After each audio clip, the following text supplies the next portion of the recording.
এই চেষ্টা করে। তারা একটি সাম্প্রদায়িক দাঙ্গা সৃষ্টি করার চেষ্টা করেছিল। তারা এটা করতে সফল হয়নি। সেনাবাহিনী সহ নিরাপত্তা বাহিনী যারা আছেন তারা তাদের কার্যক্রম কঠোর হস্তে দমন করতে পেরেছেন।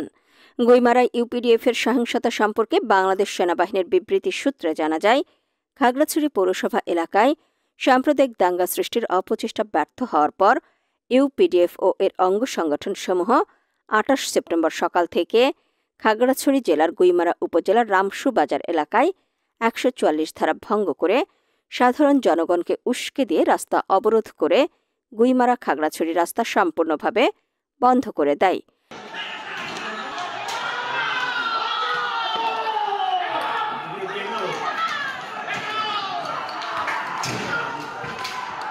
২৮ সেপ্টেম্বর সকাল 10:30টায় ইউপিডিএফ কর্মী এবং সন্ত্রাসীরা এলাকার বাঙালি জনগোষ্ঠীর সাথে ধাওয়া পাল্টা ধাওয়ায় লিপ্ত হয়। এমত